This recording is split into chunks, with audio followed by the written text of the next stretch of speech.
Hello, everyone. Welcome to this very special podcast that is the first of the series that I'm doing as an endeavor to disseminate knowledge in the field of architecture and sustainable design.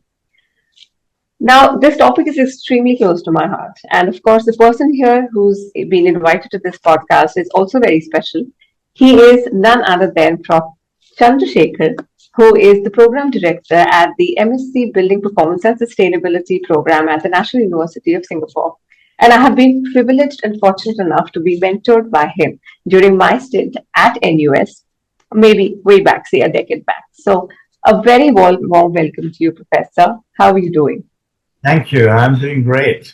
Thanks for inviting me to do this podcast. Thank you so much for coming and sparing us a piece of your time.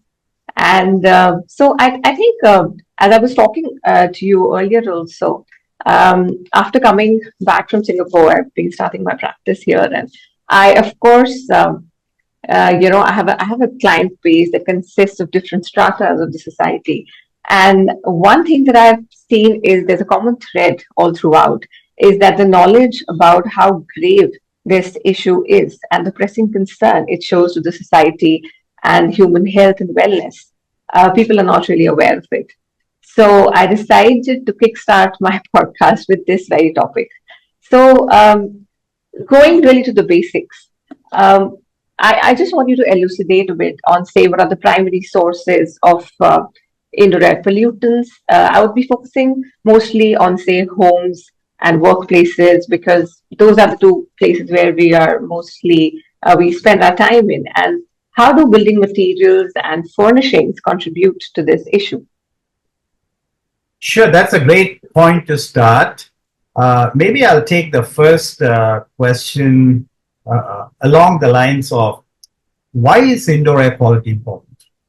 I mean, before we start addressing an issue, we must understand why it is important. Couple of statements that just make first, and then we'll see what the implication is. We Yeah. spend more than 90% of our time indoors in some form or the other of a built environment. So that makes some important statement here. Another related point here is we probably on an average spend about maybe 26 to 28 years sleeping. Put that in perspective. We spend a lot of time in indoor environments. And why would we not want to be concerned about indoor environment and indoor air quality? That's the length of time we spend in such places, in such environments. The moment we go out and we see the air is polluted, we tend to cover our mouth, our nose, our face. We can react to it. We know that something is not good. So in those periods of time when we are outdoor, we can relate to the fact that the air quality is not good. It's more important indoors because there are issues that are happening in the indoor environment. And I think if this might be a good time, an appropriate time to start thinking about what is this indoor environment, what happens in those spaces from an air perspective. You see, for all of us to sustain life, we have to go through the process of breathing. We can do it in Yeah, a most controlled, important. regulated manner, or we just do it all the time, right? That's life. If we are Mhm. alive, we are breathing. Breathing involves inhaling and exhaling. So obviously the air around us is going into our system to maintain that process of life, sustaining whatever we do to go through that basic essence of life. And it's important purely from that perspective that what we breathe has to be of a good quality. So I would just put it very simply about the importance of indoor air quality. We live indoors a lot of time, most of our life, and the quality of that air has to be of utmost importance and concern to us if we think something is not quite right in that context. Right. So I think that's a good starting point to get to understand why it is important, right? Then you have the question that you asked me was about the concerns. What are the concerns, Yes. right? Um, if we close all the windows and doors in our homes and just stay indoor, and then let's say there is some cooking activity going on, I'm sure if everything is closed and is, cooking is happening in the kitchen, but if we are staying in the living room, we can smell what is being cooked. So what I'm saying here is some things are easy to detect. We can smell it. Yet there are others that we can't detect or we cannot sense it directly through our, the concept of touch, feel, that kind of a thing. Yes. However, there are things that are in the air that we should be mindful of. So taking the residential home situation, through cooking, there could be certain contaminants that could be released, especially when we are using, say, a fuel-based gas or wooden fuel, solid fuel, or whatever. There could be pollutants that are created, and this is pretty much things that we can see, smoke, for instance. Yes. Right? Then there could be smell that we can easily attribute to if in a closed room, we suddenly open maybe even just taking the case of some chemical, liquid, it will evaporate, it will become gaseous, and we can smell it. Liquid paper, for instance. Liquid paper that we use these days, in those days, maybe in today's context, it is not very relevant. All of us are working more on the electronic media in the e-format. But I'm just giving even nail polish for that matter.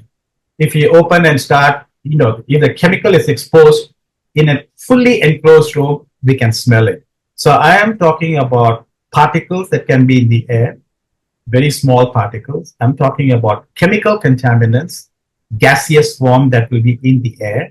And these are things that we could potentially breathe, inhale. Remember, inhalation, exhalation, breathing is essential. Right. Just to quote a few examples of sources of pollutants. I can give you a lot more examples. Yes, of course. I know, Professor. Right? I know. So since I am from the construction industry, one more. sorry, yeah. I want to talk about one more source: carpets. I'm not sure to what extent carpets are common materials used in homes in India. Maybe yes, they are. Some Yeah. part of India. Now, Yeah. carpets, these are fabrics. They can store, collect dust particles. The way the carpets are made, glues are used. These chemicals can be outgassing from those carpets. So that's another chemical contaminant that can be released. Sorry about that. Just wanted to bring that element. No. Of course, that's very important because I do a lot of luxury home interiors as well, and I think carpet really contributes to the luxury lifestyle. And I go to these hotels and banquet halls. Right. You go for conferences. You do get that smell a lot of times if it's not properly maintained. And now we know that it is just more than the bad odor. It is something that's reflecting to what you're inhaling and probably not good for you. Right. So, since I am from the construction industry, I always think about I'm selecting products, I'm selecting materials, I'm selecting paints, varnishes, everything all the time. So, so when you talk about building materials and furnishings, how are they or how can they be specifically very hazardous to us? Right. So take, for example, one of the common contaminants or pollutants that we see from outgassing, which is formaldehyde. Formaldehyde it would come from outgassing of adhesives and glues used in building materials like carpets. Could even be the partitions, the internal partitions that are used. Wooden partitions, Wooden laminates, partitions, veneers. absolutely. Right. Cabinets, cabinets and furnitures. So this formaldehyde is actually not so good for us. It is a carcinogen. So there are studies that are that have been documented. It's not good for. Let's just put it that way. We wouldn't want to have formaldehyde in the indoor spaces where we are, living and we're exposed to all the, environmental conditions in those spaces. I would probably want to say one thing at this time. In some situations, even if we have fairly tight, say, specifications about the type of building materials.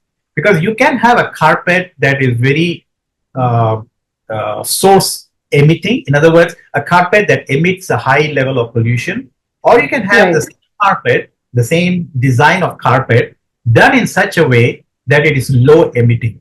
And Right. international standards do try to Right. address and encourage the use of low polluting materials, low polluting Right. carpet, low polluting partition, furnitures, cabinets, and things like that.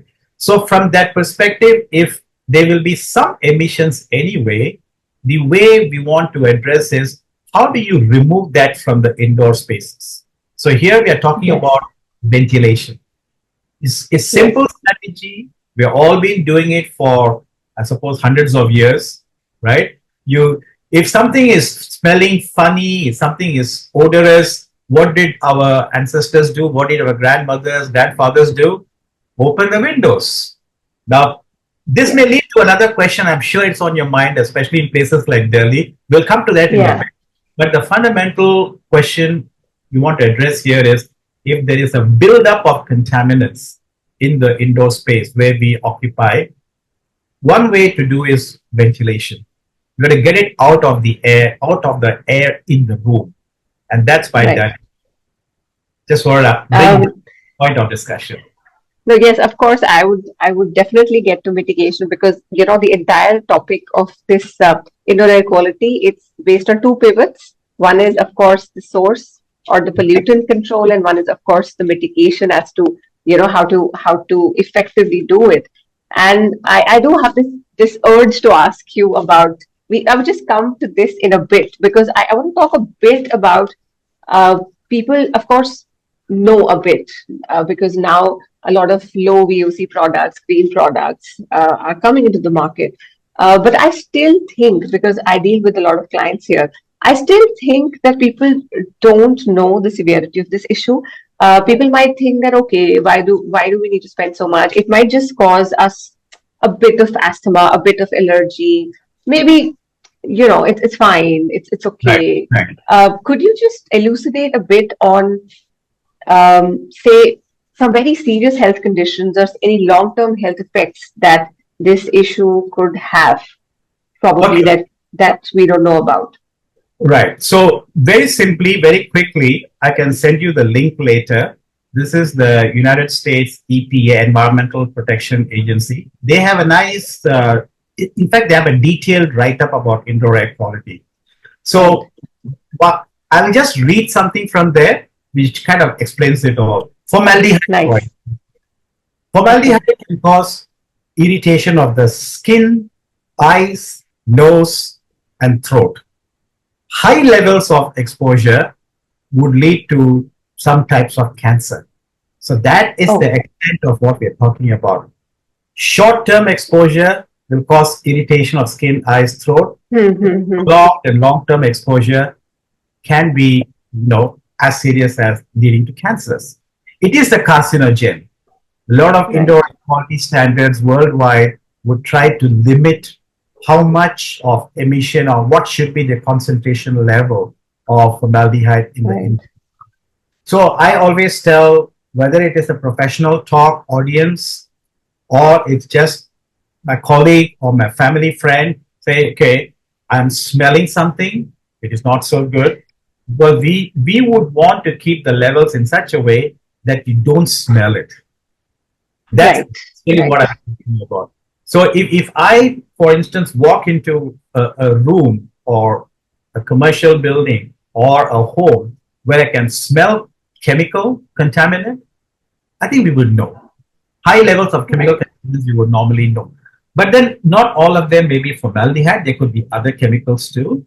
However, the Sure. organic compounds, the volatile organic compounds, formaldehyde being one of them, is something that we should be specifically mindful of. And it is good to see specifically about formaldehyde and test it maybe, get some measurements done, and keep it within a level that is permissible by whatever country standards there are. So that's really the kind of health impact we could be looking at. Other contaminants like PM 2.5, the small particles, right? Again, Right. again, the way to address that will be, if I can see the particle in the air, I shouldn't be too concerned about it, because my respiratory system is going to filter out and block the, imagine, something like a small pebble, small grain Right, of some dust. Are we going right, to right, right, see it? We will look at it and then probably just brush it off. We can see it. We can act on it. right, It's the right. small size particles, what we call the PM 2.5, 2.5 microns. These are particles that are in the air that we can't see. It'll just go through our respiratory system, the process, and they get into our lungs, and that can cause a lot of respiratory related symptoms and issues. People can catch upper respiratory infection, and they can have issues related to the uh, PM particles, the small size particles, impacting the whole process of respiration. So when somebody I gets a see. cold and a cough, it may be that they have been exposed to some dust. We generally say dust allergy. We say something in the air. It could be viruses too. We can talk about that a little later in the podcast. But what I'm saying Sure. is, these things go through the particulate matter, the dust that we refer to, and they are the small size particles. And they will again have an impact in terms of how they affect our respiration process, and what sort of upper respiratory and those sort of infection one can contract. So that's really what we are Looking at. talking about. It'll affect our lungs, our heart. It can cause some serious health effect, but then we want to keep that away as well. Again, the link I'll send to you later. A lot of I understand. Yeah, I understand that, of course.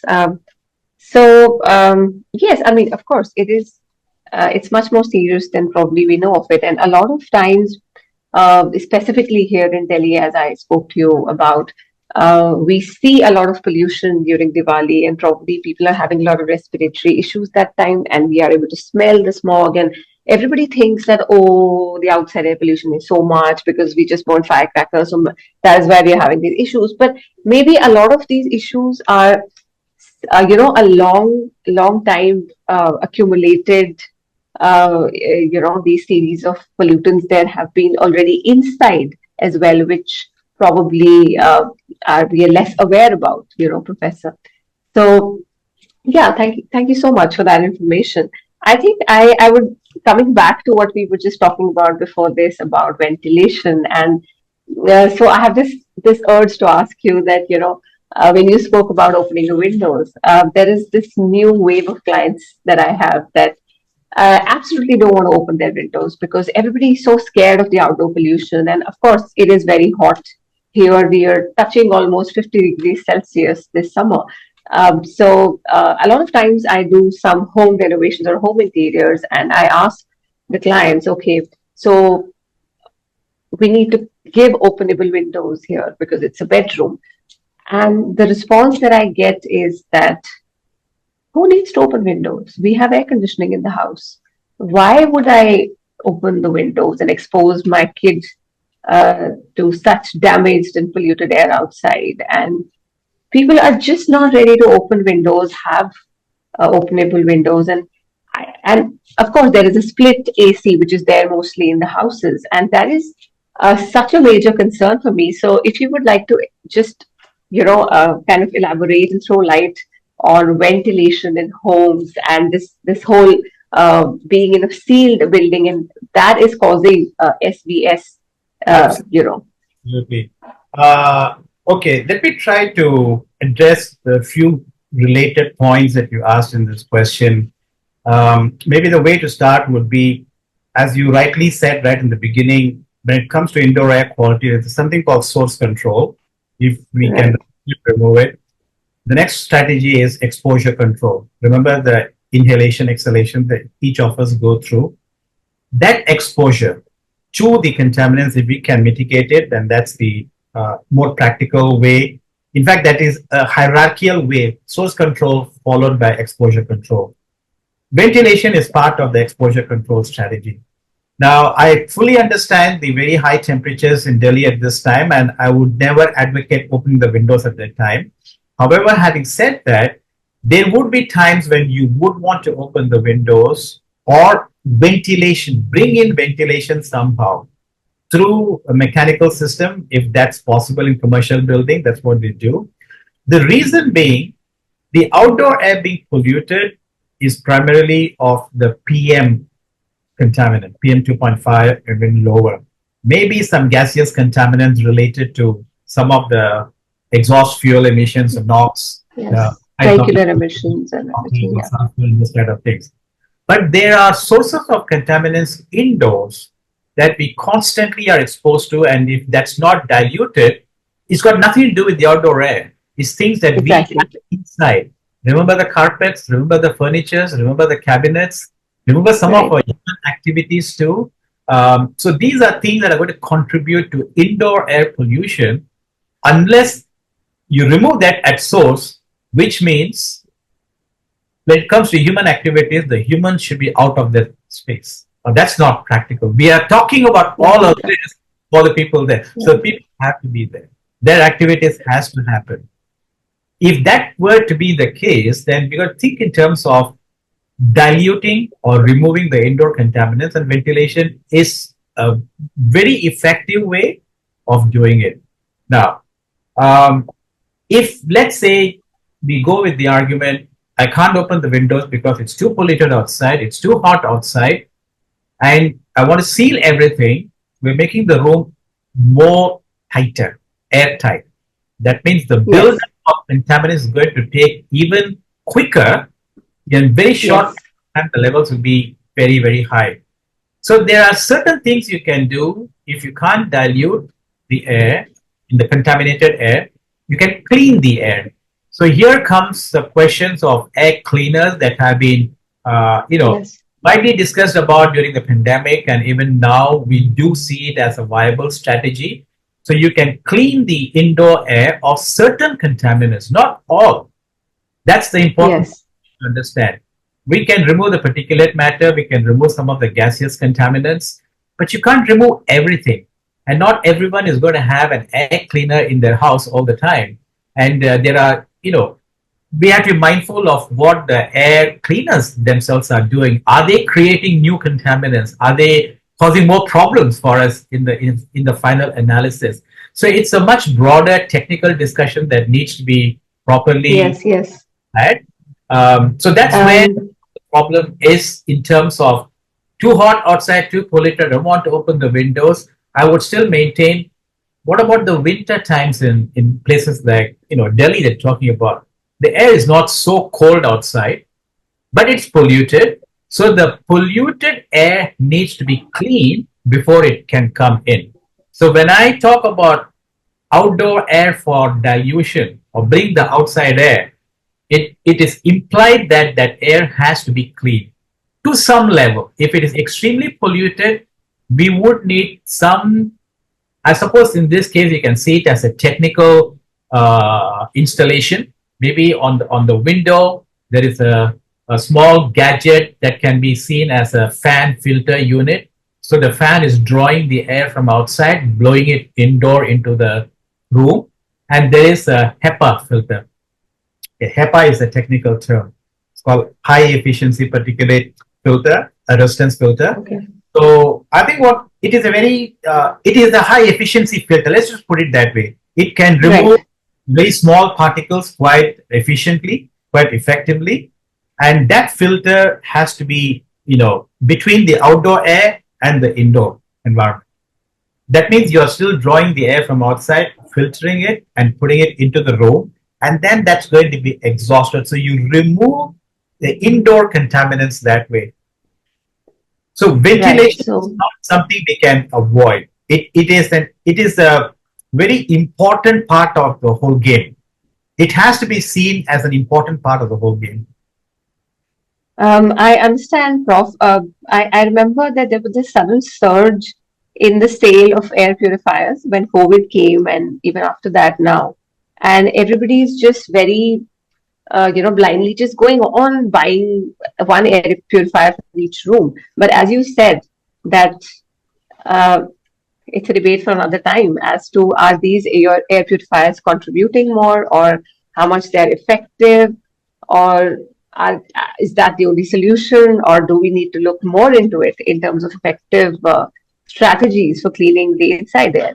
And you just give very good example of how we could do some kind of mechanical ventilation of our homes as well. Um, any specific products, any specific technologies, any specific air conditioning systems that you would like to talk about? If we talk about, say, homes as well as offices, you know, anything that you would like to talk about in trying to ensure good indoor air quality? Right. So let's talk about the commercial buildings, office Right, buildings, commercial buildings, offices. those sort of applications. Surely, in those applications, we are talking about central systems. We call them the air handling units. Um, Almost every large building application, air handling unit would have a ventilation system that's required, right? Pretty much required in every country's codes and standards. So I'm aware in India too, you have central air handling unit that will take Yes, yes. there. So you put in a filter there. You put in a very high efficiency filter, HEPA filter, or a MERV 14 filter, or a. But again, these are technical terms. You don't Yes, I understand. just put a Filtration, normal yes. filter. You don't want to put a normal, simple filter that will only, it'll only catch the particles that you can see. You want to catch the particles that you cannot see. For that, Right. filter itself has to be efficient. So that is usually done, and there are requirements. For instance, in Singapore, our standards require, in the event of extreme pollution outside, like during certain times of haze episodes, we need to have such high efficiency filters operational in the AHU, in the air handling units. So a commercial building, that is already there. Home situation, um, we have we don't have too many things from a ventilation perspective. Yeah, it's just everybody's running on split ACs, and that is causing more concern. Split system does not have any ventilation. It's just recycling the room air. Thank you so much for saying that. I wanted I someone to mean, say this yeah. aloud. So the only thing that people feel, which I think is more, like a myth, Psychological. there is some air leaking in from the leakages under the door, window There's panel. infiltration. But Yeah, you just said yourself, people want the windows to be airtight, the doors to be right, airtight. You want to create almost like a completely sealed room. And if we are right. sitting there or working there, you can't have ventilation. You cannot have dilution using split system units. They are basically recycling, recirculating, using the recirculated air. So that's a big concern, right? Yeah, So it will not do it. So if we want any ventilation in such application, it requires a new thinking. Maybe it's a different mechanical ventilation design and installation to that particular room or house or whatever. It then goes back to how commercial buildings are done. In commercial buildings, I yeah. just AHU, the air handling units will have properly designed ventilation pathway. For homes, we just don't have that. Typically, in India, even in Singapore for that matter, I our know. residential buildings, we don't have ventilation if we are using the split system units. I have a sensor with me here, which you probably can't see. I keep it I here, can a bit. Yeah. right? So I'm not using the air conditioning. The window is open on this side. So the CO2 level is 735 parts per million. So it's reasonably diluting. Open windows, Okay. not fully, just kept it ajar. I closed the door on this side of my room just to, have this conversation and podcast going. So it's not cross ventilating well enough. You see, you are an architect, you would appreciate what I'm saying. Cross Yes, I ventilation do. is a very simple word, very effective. It's a very effective word. That's what we want. In a room where we are seated at home, we want cross ventilation. We have Yes. completely forgotten simple things like that. Again, I appreciate the fact that the outdoor air is not clean to enable cross ventilation, but I'm sure your Right. experience projects may not be in the Delhi, the center part of Delhi, maybe some outskirts of Delhi, may even be only some times of the year where cross Sometimes of the years. Yeah, right, right. and we should keep that thinking along. We should keep encouraging people to think the quick, simple, easy, effective way is ventilate, cross ventilate. Nothing like it. It's going to dilute. If it can dilute the CO2 buildup, the same sensor, when I use my split system, it would read 1200 ppm. Oh, that's very high. Yeah. My CO2 is building up. If CO2 is building up, carbon dioxide is building up, the other contaminants from my room here will build up too. Oh, right. Okay. Everything else is building up. If it's not diluted, it's going to build up. Right. Sure. Okay. That's my takeaway. I want the audience to understand the importance of ventilation. And at times, of course, if natural ventilation is not possible, then there needs to be some kind of mechanical ventilation that substantiates your basic cooling requirements with a split AC in terms of a house. So Right. thank you so much for that I have enlightening. I can provide one other, I suppose, practical way of operating with split system units, which is probably how one would want to use it. Let's assume that the air from outside can be used for ventilating or cross ventilation. The issue is you wouldn't want to keep the windows open and run the split system because that's energy implication, waste of Of energy. course, to of do that. course, of course. One suggestion I would do, which I practice myself, and a lot of us, we talk about this all the time. We say, okay, if you have a room that has split system installation and there is no ventilation happening at this time, mechanical ventilation, a new installation is a good idea. Let's say even that is not viable, not practical for whatever reason, then the approach ought to be one of don't use the split system continuously for long periods of time.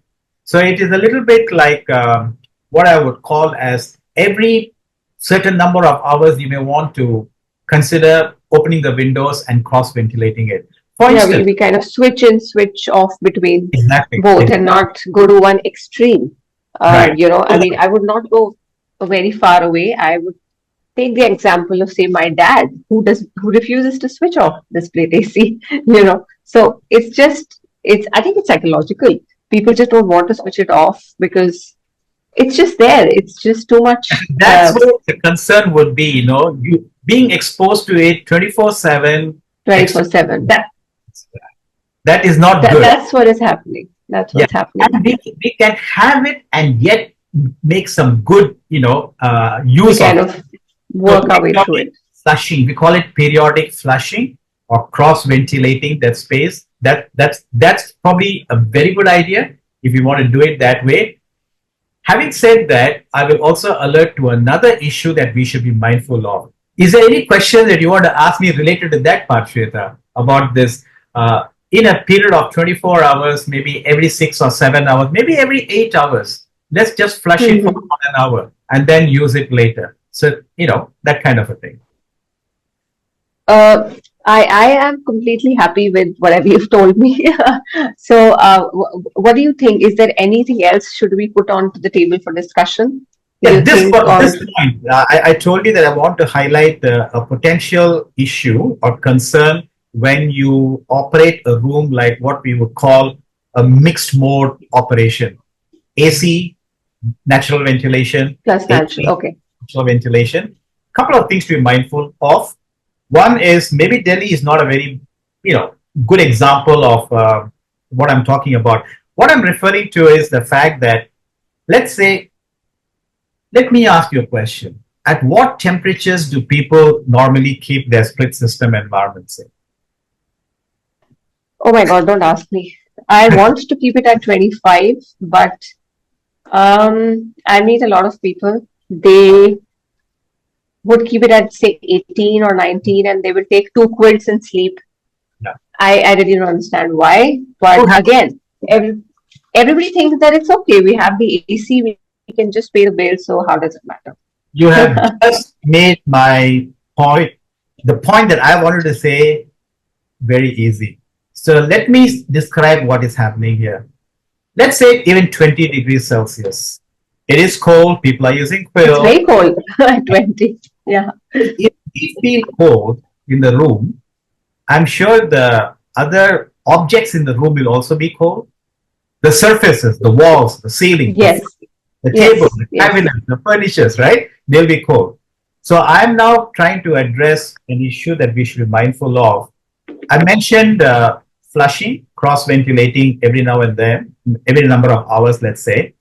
If we turn off the air conditioning unit and immediately open the windows, and if the outdoor environment is humid, you're going to have that hot, humid air or warm, humid air come in. Now, humid air, cold surface, On what it surface. is going to cause condensation. So the Right. condensation of the surfaces, again, over time, will potentially lead to concerns like mold, damp. Yes, That is another yes. problem Right. here related to indoor air quality. We didn't quite talk about that earlier, but that is something we should be mindful of. I have a couple of LinkedIn posts related to this year. I do not know whether you have seen that or I can send you the LinkedIn. Yes, Prof. I have seen some of them. I have seen some of them. I also saw a post where you did a monitoring in your house, I think. I did see that as well. So one day, same window over here. I usually close the curtains at night time because to avoid any external light, if at all it comes in. When I opened the curtains in the morning, I was shocked. I thought somebody had come and changed my glass and put a Frosted glass. so much condensation on the external surface of the window. So that prompted me to make that LinkedIn post. I said, okay, if my glass, which is exposed to my internal side, is exposed to the cold condition, and outside is hot and humid, can cause so much Hmm. condensation. If I open the window straight away and the air comes in, how much of issue it can cause in terms of condensation. Right, right. By the way, I have been for the last 15 plus years keeping my air conditioning set point at 25 or 26 degrees. Same here. And I have That a ceiling fan to provide circulation. So I would I do like the same. warmer temperature, elevated temperature, and some air movement. That's how. That's a concept. I suppose, a practical application. A lot of us in Singapore are trying to advocate and be part of. So just Yes. wanted to highlight the point about when we intermittently open and close the windows for ventilation in a room that has been operated with split system unit. Don't open it straight away. Straight Give it away. some time, maybe about half an hour, and you also retain the cooling inside, right? People don't have to Right, right. rain for too long. I will remember that for sure now. I mean, of course, that's something I've read, but I don't know how much everybody's practicing here. So that is a very important takeaway from this podcast that I'm going to take today and practice in my house as well. I'm going to try and teach my dad, who's not ready to listen to me. You So should have a fan, Shweta. That is important. When we we have a fan. We have a fan. We use have the a fan. fan Yeah, at a slow speed, we do that. We do that. fan even better. It's very comfortable at 25 degrees, 26 degrees. In fact, right now my sensor is reading 28.8 degrees, and I got Oh, the ceiling fan at very high speed, and I'm pretty comfortable it's comfortable. right Yeah, now, right? But 28 is a little bit high when we are in the sleeping stage. right. Maybe 25 degrees, 26 degrees, and fan. We would not want to use two, three quills and not wear a jacket. I mean, why would you want to do it in a place which is That happens a lot. I go to a movie theater with a jacket because right? Right. So yeah, that's a very good point you made, Prof.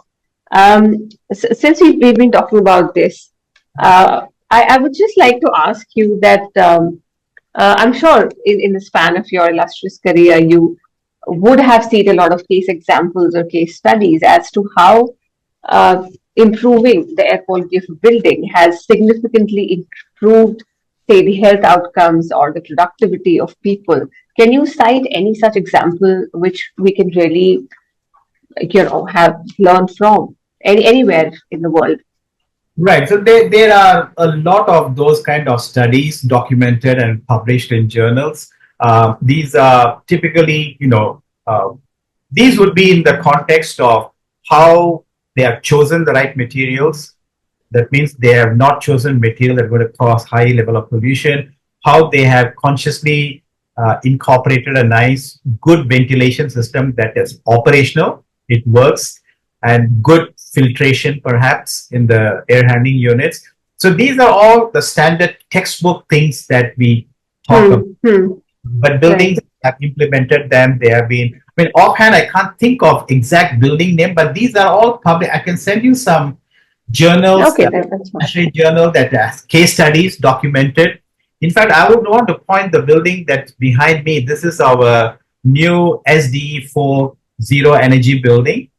Yes, I know about There, it. when you were here with us in NUS, this was commissioned in January 2019 as a net zero energy building. In fact, we are very delighted to see that for the last 5 years or so, 4.5 years now, this building has been energy plus. It's producing more energy than it consumes. And some key points related to the indoor air quality aspect that you're talking about is also a well certified building. You know the well certifications. Yes, I know about it. Some new thinking that we incorporated here. There is no recirculated air in the air conditioned environments. It's 100% outdoor air, single pass system. We maintain the space temperatures at 27 degrees Celsius. All the air conditioned spaces have ceiling fans arranged in grids that can be locally controlled by the users. So 26.5, 27 degrees Celsius with the air speed is very comfortable. And the fact that there is no recirculation means that we are constantly ventilating that space.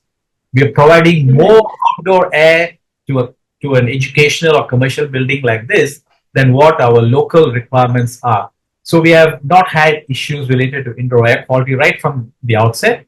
We constantly monitor and measure it. So in fact, this building recently, it was mentioned as one of the technology award winners by ASHRAE.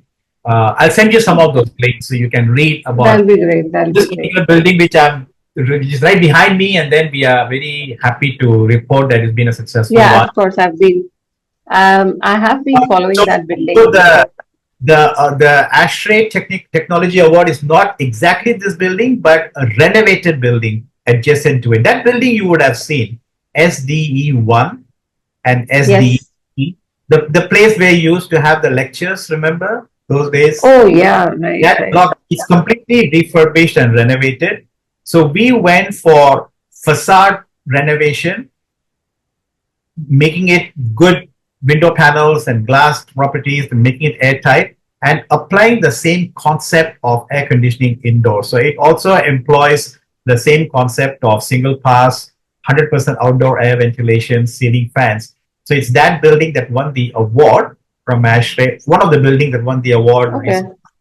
And this building is the first one, is the first commercial purpose-built net zero building in Singapore. But that was 5 years ago. There are more such examples coming up for these days. And I would be visiting soon then. I need to visit Singapore soon now. We'll be more than happy to have you come and see some of the things where you are part of. I will surely come, because I remember that we did an indoor air quality audit as a part of the module, and there were the contaminant levels were really high in some of the working studios, and I'm sure even the students would be feeling the difference while they're working in the newly created spaces that are better in terms of indoor air quality.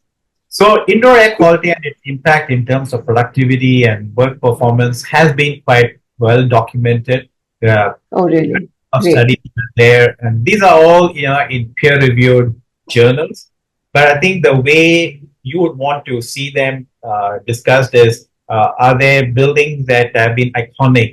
Have there been buildings that have won any specific accolades for making sure that the building has been provided good environmental quality and people found it comfortable, acceptable? So there are buildings that are there in the journals. I'm not talking about technical journal. I'm talking about professional journals. Professional. Yeah. That's very good to know. Okay, so as we reach the end of this podcast, I think there is something. How we look into the future, as in, are there any emerging contaminants or any latest research in this field that people should be aware of? I mean, is there something very serious knocking at our doors that we are not aware of? Yeah. I'm glad you asked this question.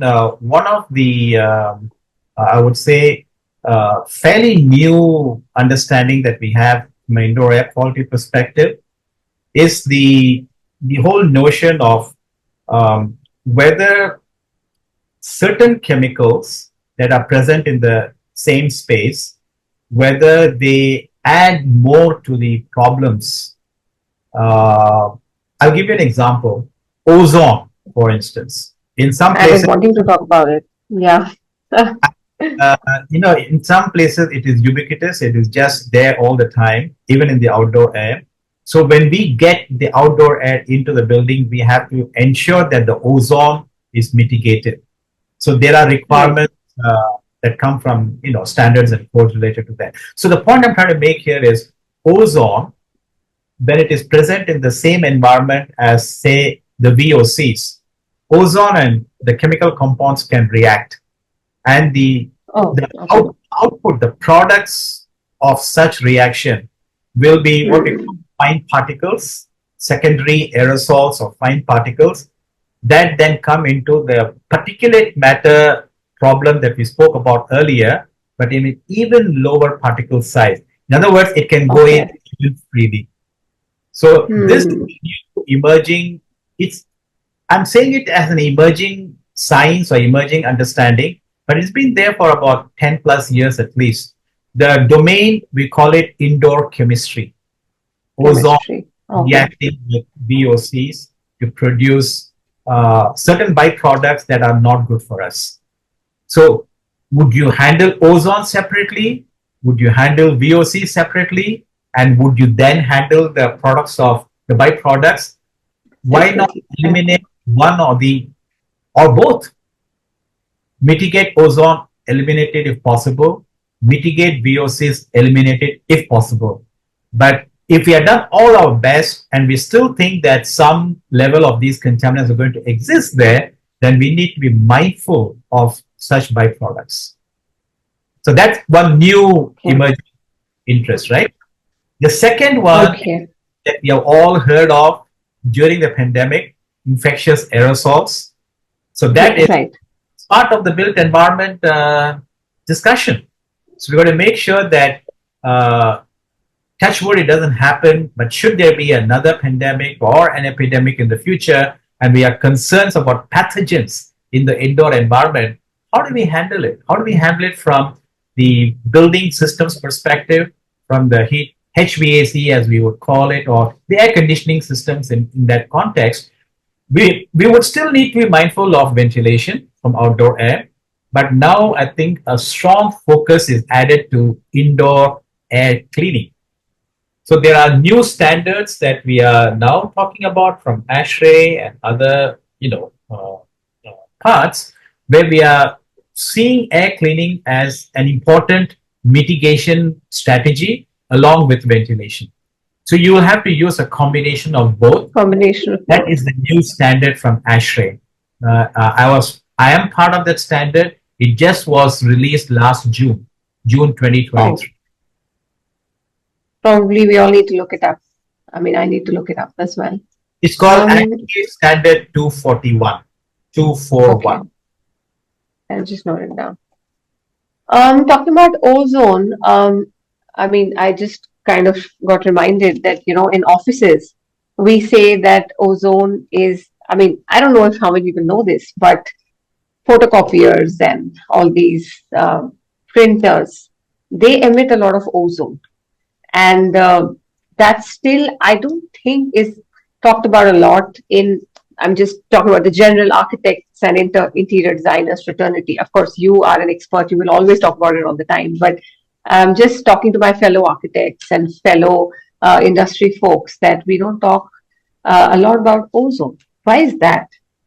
No, I think we should be mindful of what happens with certain devices that we use. So photocopiers, yes, they can and they do emit ozone, but the levels may be depend, right? It depends on the Not particular very hazardous. looking Yeah. at. So we need to know and be mindful that it can emit, and then are the levels low enough so that we can still continue using it. So right from the very early days that I've been involved in this field, we always said if there are specific sources that can contribute to a particular contaminant, then they should have their own exhaust provision, or we put it in the return pathway of the air distribution. That my architect friends need to take a note of as to where to place these hazardous ozone emitting, when we talk about space planning. So how to take care about There's that. clearly an architectural discussion about space planning, and if it is really, Yeah. it's a little bit like in all the airports and a lot of hotels, they would say smoking is prohibited only in designated smoking zones, right? Yes, And there are what's smoking happening zones. in those designated smoking zones? They have a special filtration. The air goes directly to the outside. Yeah, it's specifically That should treated. be the approach. That should be the concept. I'm glad we had that discussion. Okay, coming to the last question. So you as a professional, what do you think are the biggest challenges and in this field of indoor air quality, and what are the misconceptions and how do you address them? Right. So I think a couple of challenges from an indoor air quality perspective. I just mentioned we need to be mindful of infectious aerosols, like a pandemic situation. We need to be mindful of certain sources indoor that can contribute to things that we don't want to see and we would not be aware of, like the byproducts I mentioned earlier. These are all, I suppose, typically from a contaminant source perspective, sort of a discussion. I think what we need to understand is ventilation is an integral part of the whole discussion. We should not rule it out. In fact, it will be a bad idea to say I can take care of my indoor environment purely by doing other things indoor and not bother about ventilation. It's the most easiest way of doing things. I mentioned that earlier, so we should keep that in mind. Whether it's residential or commercial building, ventilation is an important part of the whole discussion. I think when I said all of this, I don't think we have discussed it, or nor have I said what's the implication from an energy perspective. We cannot, Yes, we of course. cannot ignore that. So everything has to be seen in the context of energy consumption, energy implication. So why did we talk about the warmer temperatures in an air-conditioned environment earlier? That's purely from an energy perspective, not compromising comfort, and yet getting what we want from a comfort and air quality perspective. Or SD4 as an example. This is an energy plus building because it is consuming the least energy for a building of this size and shape and form and all the kind of details. The fact remaining that we are not compromised on indoor air quality. In fact, if any, we have enhanced it.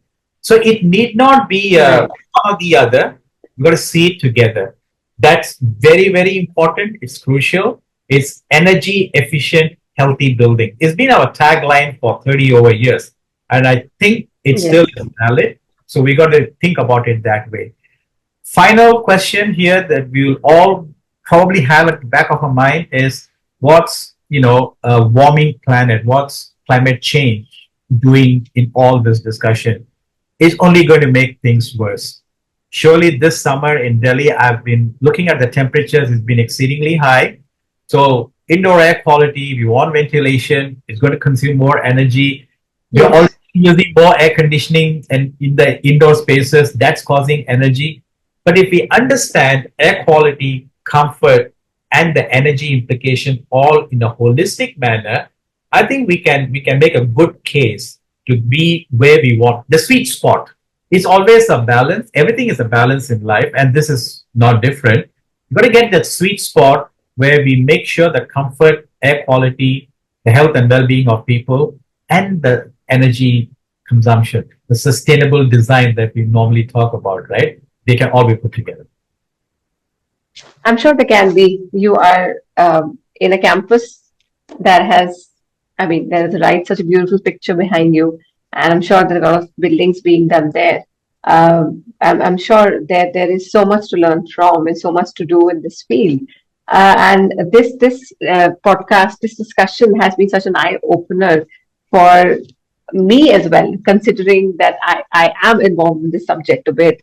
I'm sure for the audience out there, it would be there was a lot of takeaways to take to ponder about, think about what we are doing, why we are doing, how to rethink our living practices. Maybe go back to our houses, see how we can switch over to mixed mode ventilation, not obsessing with 24/7 air conditioning, and of course, uh, being very concerned about our health and our indoor air quality as well. So, thank you so much. It has been so satisfying, and thank you so much, Professor, for Thank joining you, me. Peter. Thanks for inviting me, and I enjoy talking to you about the issues that are close to all our hearts. I can see that you are very passionate about the subject, and so am I. And a lot of us who believe that this needs to be addressed, and it has to Yes, be holistic. thank you so much. Signing off here, and hopefully meet you soon again in person. Thank you so much, Professor. Good.